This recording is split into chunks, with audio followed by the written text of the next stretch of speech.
is Crick Buzz at Stumps at Adelaide Oval with Adam Collins, and I'm finally at long last back with Harsha Bhogle on a day where India scrapped back in after throwing it away. They throw away the advantage of the toss, losing 4 wickets before lunch.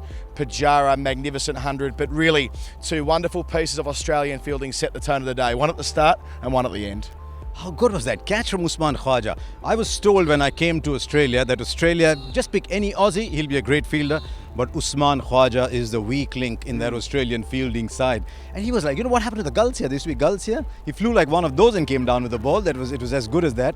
It could well be. I mean, who knows what it would be on the 7th of January. But just as the Malan catch changed the way Virat Kohli batted in England, who knows, this Khawaja catch might just have a big bearing on the series. One of the great catches, removing Kohli before he was set. Pat Cummins now has picked him up 2 times in 4 balls that he's bowled to him in Test cricket, remarkably, after Ranchi last year. And then the run out that Cummins executed at the end of the day to remove Pujara on 123. The job was largely done, but he was like Temba Bavuma. Whole body off the ground, 1 stumps away in that. 39 degrees out here, Harsha. He bowled 19 overs himself. It was a spectacular piece of fielding from Patrick Cummins. Except that he's about 6 times bigger than Temba Bavuma on either dimension. But I'm glad you brought up the point of the 39 degrees, because he'd bowl 22 overs in that heat. Is a big fellow charging in, and then he's an athlete. We all know he's an athlete. But then to come as quickly as he did to the ball, he was almost off balance. Didn't throw base of the stump, hit right at the top of the stumps, was just an example of athleticism. I think the big difference between England and here is it, and we mentioned the catch that Khawaja took and the run out of Cummins. I thought the first catch by Aaron Finch, he made it look a lot easier. The ball was flying. There's another very good catch by Peter Handscomb.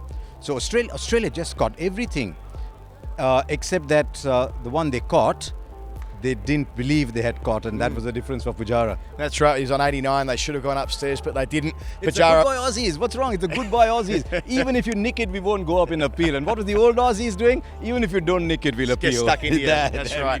It was his 16th Test 100, 3rd against Australia. The last 2 times that Pujara went to 3 figures against Australia, he doubled up and went large. Didn't do that today, but what a stoic hand.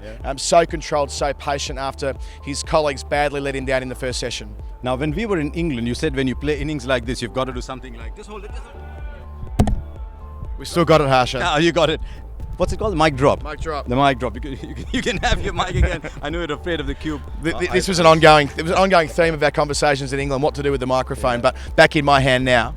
I was so happy for Pujara because, you know, when we were growing up, we were told the greatness of Test match cricket lies not just in winning and losing, but in the resilience, in the tenacity, in conceding space to the opposition and saying, yes, you're on top just now, but you know what, I'll ride this. I'll just hang in there. Maybe I'll play and I'll hang in there. I'll wait for my time to come. That's what life is about, isn't it? When hardship comes your way, you wait and you wait and you wait. And I thought this was absolute the gold standard of Test match batting. He played close to his body. He wasn't going out to meet the ball on the next lane on the road like the first 4 guys were doing. And I'm just so happy for Pujara because this is what Pujara is. He doesn't get the fancy IPL contracts. He doesn't come down the wicket and play a reverse scoop over somewhere else. So this was just good old-fashioned Test match batting from a good old-fashioned nice guy. We saw Virat Kohli batting in these nets before the Test match and the adulation there. He was one of those 4 batsmen that did go early. Let's unpack this a wee bit before we sign off. What were they thinking? Winning the toss in those beautiful conditions here inside of Adelaide Oval, a track that was always going to get better as the day went on. The Australian bowlers getting some lateral movement. Why are they playing at balls 1.5 foot outside the off stump? And there you go, what was from 40 for 4, it was 50 odd for 4 at lunch, and then the next session was 90 for 2. Yep. Straight away, this Kookaburra ball, the seam hates the ball. Or rather, the seam loves the ball so much it merges within it, but it hates the bowlers. And as the ball gets older, it becomes easier and easier to bat. And I mean, if they just conceded an hour, as Sunil Gavaskar keeps saying, give an hour, take the next 5. If they conceded that, who knows? This could have been 280 for 4.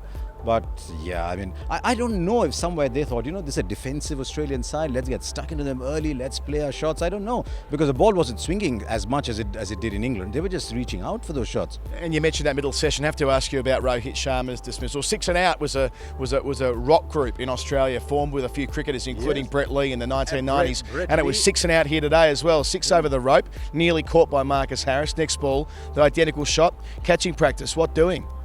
What are you talking about? It's erased from my hard disk. I couldn't believe what I was watching. I've been a Rohit Sharma fan, and I've been exasperated watching Rohit Sharma bat because I really rate him as a batsman. And there he was. He's come up to 30, and he's letting the ball go through. He's pulling. How good was the cover drive for 6?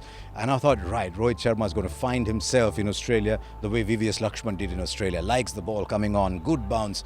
And then that scoop, he should really have been caught. These days, those catches are taken. You just throw the ball back in, come back in and take it. And then the next one, I don't know. Have we all done silly things in life? Yeah, I know we have, but that felt on the harder edge of silly from Rohit Sharma.